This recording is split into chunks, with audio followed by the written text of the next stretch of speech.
Yeah, I'm going to try to give you a different perspective on what Bitcoin is.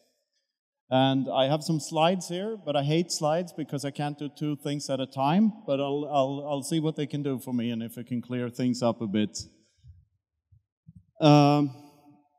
So I am you, and I can prove it using Bitcoin. So my computer identifies as non-binary. It shows me pictures. It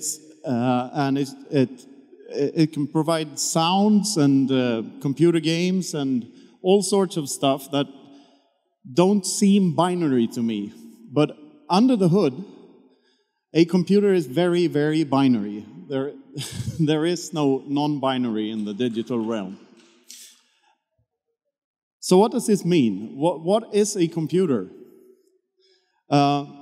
It's just a bunch of on and off switches, ones and zeros. So in reality, a computer is nothing but a very, very fancy abacus. So it's a tool to help human beings with a very specific task. And that task is calculation. A computer just helps us calculate stuff. So like all other tools we use, they have the same purpose at their core. They are there to save us time doing something. And a computer helps free up time for us by helping us calculate stuff. And that's what creates this magical realm of pictures and sounds that come from digital little things like this. Every single thing here is some sort of crystal that turns on and off because of this way we found to calculate in a very efficient manner.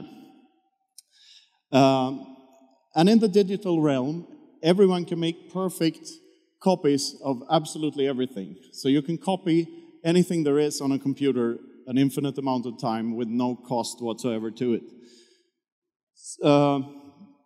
And there is only one exception to this rule, and that is Bitcoin.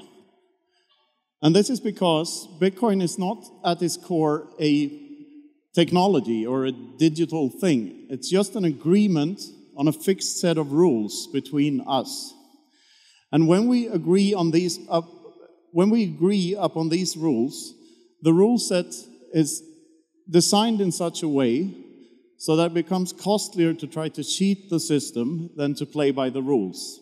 So that's at the very core of what Bitcoin is. So in essence, a computer is just an extension of our mind, which means that it's an extension of us. So it's not it's not anything more than that, is it? All computers require a user to function at all. They require an actor, a human being, to turn it on and do something with it to be useful at all. Now think about ownership. What is ownership? I own a very, very nice hat, and this hat is mine, but I could give it to someone else, like you, for instance. Can you come up and take the hat? What's your name? Alex. So now, Alex, I am still the owner of my very beautiful hat, but you are now in possession of the hat, which means that while I own the hat, you are in possession of it. So if I tell you, can I have my hat back, please?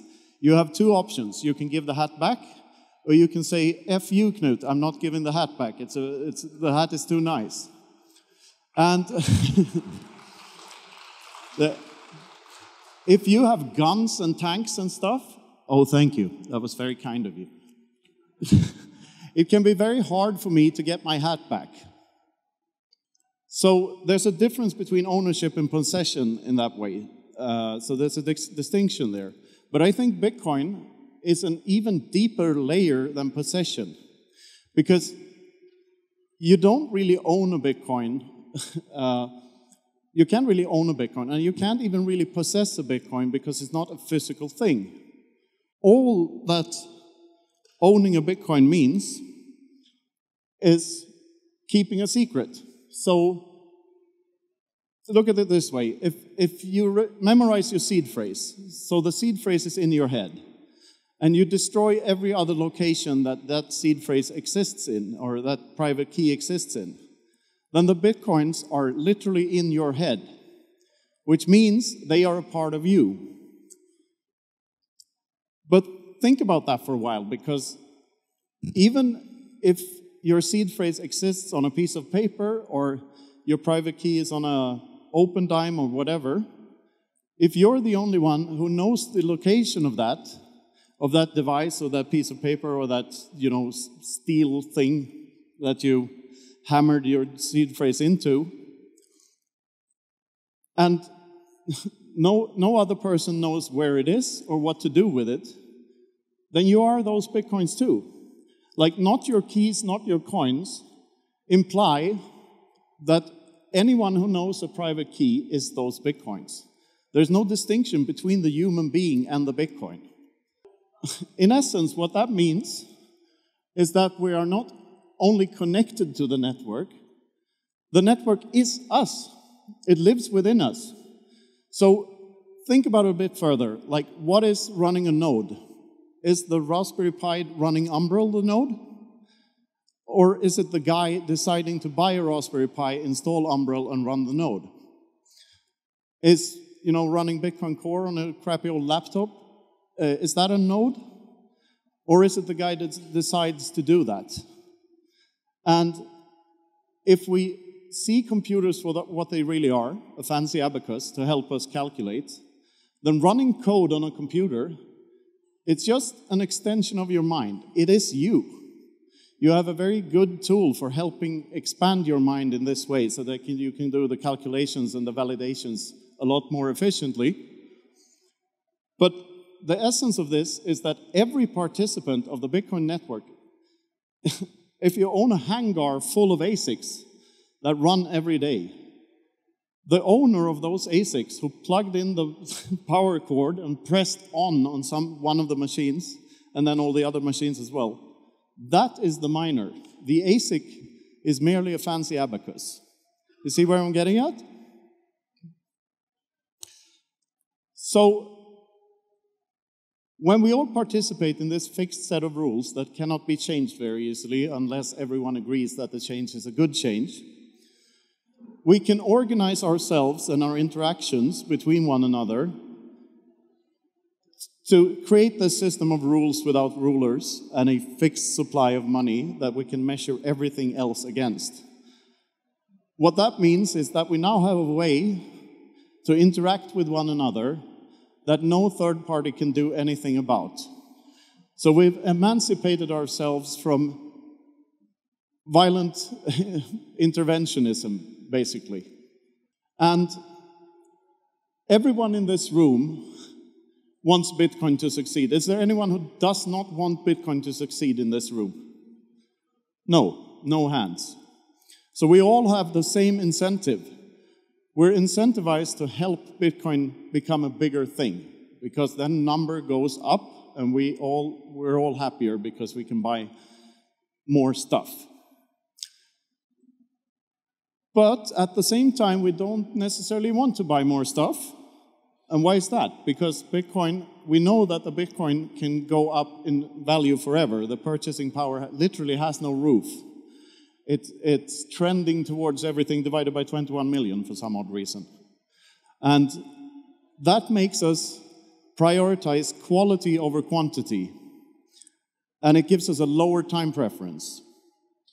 So we're all incentivized to help one another because we're all Bitcoiners and we all have the same basic goal, which is the success of Bitcoin. So we're incentivized to help one another with whatever endeavors we're doing. So we're nicer to one another, and we choose quality over quantity and to save rather than spend to a greater extent than what was true in the fiat world. So at its core, Bitcoin mining is nothing but guessing a number repeatedly. That's all a miner does. You put the correct transactions from the mempool into the block, you add a nonce, and you guess a number. And whenever you find the number, you're rewarded by the Bitcoin users. Because the miners don't create Bitcoin. They create blocks. And they are rewarded in Bitcoin by Bitcoin's users to do so. So anyone who runs a node is signaling to the network that these are the rules that I follow. But it's not the nodes that create the Bitcoin either. It's every Bitcoin user. Because every Bitcoin user has the power to choose to relay his transactions through one node or the other.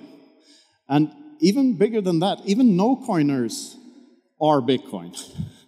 Because they interact with the Bitcoin users and trade with them, exchange goods and services with other Bitcoin users. So they also influence our behavior.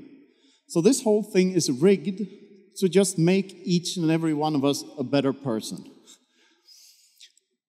And it's because it has now created a sort of electromagnetic, biological, cardiovascular system that flows through each and every one of us and connects us on a level never experienced before by mankind. So Bitcoin is not backed by energy, it's backed by human action. It's backed by whatever we choose to do and which way we choose to participate with them in the network. And the obvious best way to do that is to do something productive, like mine, run a node, or do something else that is good for Bitcoin. So all of our incentives are aligned, and no wonder, because we're the same being. We just found this, like this is stuff that shamans and people who are deep into meditation, Tibetan monks and psychonauts have been talking about for ages, that we're all part of the same consciousness and stuff. And now that is literally true, because we're connected in a way that is simply undeniable. You can't disprove it. So you are Bitcoin, and so is everyone else in the network. So this will usher in a new era of human flourishing that no one can stop. And furthermore, if you attack a Bitcoiner and put a gun to their heads and say that, give me all your Bitcoins, they can choose to give you a tiny fraction of their Bitcoins, but not the majority of them. And you can never know. This is true today in 2023, and it's been true since 2009. You cannot know how many Bitcoins another person actually owns, because ownership is such a complex thing. So that reduces the profitability of violent behavior. Everyone in this room is being attacked by a $10 wrench at this moment, or $21 at this point or something, because inflation. So, and we're paying for the wrench via inflation. Inflation is literally paying for the wrench that forces you to pay for inflation. I'm running out of time here. But yeah, so we are all Bitcoin, aren't we? Yeah.